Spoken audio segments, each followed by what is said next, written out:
Okay, we'll see how we can work on the gizmo there. That's what we call the 3D manipulator. So you can see we only see 1/4 of it. And if you look at the shape of the arrow, you can see if it is pointing on the positive direction, or here for the X is positive, pointing on the negative direction. And if you look the other way, you have the positive part that is displayed. So this manipulator is used to move, rotate, scale, so all whole object or part of it. So if you just, you are moving the albatross object. If we go to face mode, select one of the face, we are moving the selected face. The same apply for edges and vertices. So if you click on the arrow, you move on one of the direction. If you click on the little square at the center there, the colored one, you move on 2 directions at the same time. You can, if you click, no, that's it. For the rotation, you have the same. And if you click Shift, you have your angle is limited by increment of 5 to have a better control. And okay, you have the same on the other world axis. One thing, and for the scale here, you have this one, so x-axis, z-axis, and at the center, the little white part is to have access to the global scale. If your view axis is aligned with one of the world axis, you also have access to a scale on only 2 of the axes and a global one, a uniform scale on the x and z axis at the same time there.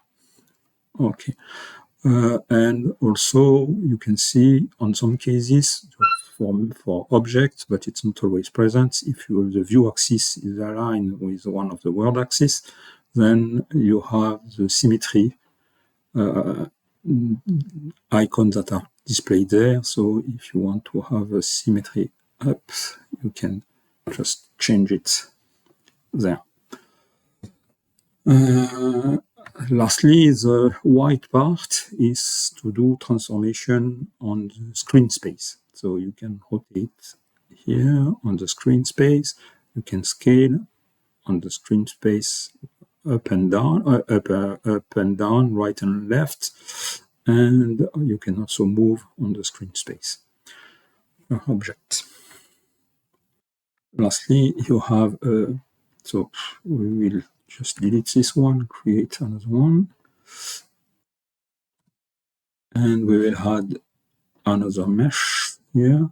We'll move it away, and up we will pin the manipulator there, but select the albatross mesh. You see it's selected here, and now if we rotate there, you see we are rotating around the position of the transformation of the transformator, the manipulator, that was pinned. So you can unpin it and go back to what it was supposed to do.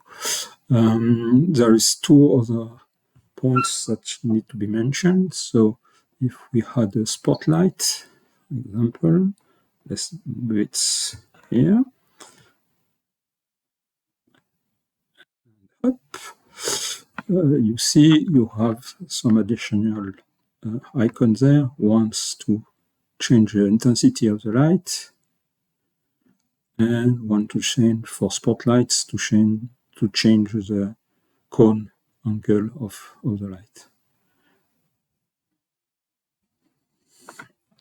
Okay, so this one, sometimes depending on what is selected, you have additional actions that are present there at the level of the manipulator. And you need to know also that the manipulator is also available in 2D mode.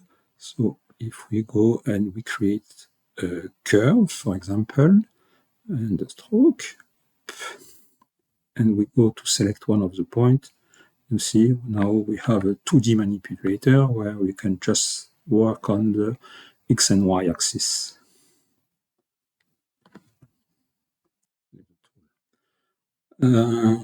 And that's it for this presentation of the manipulator. See you on the next presentation.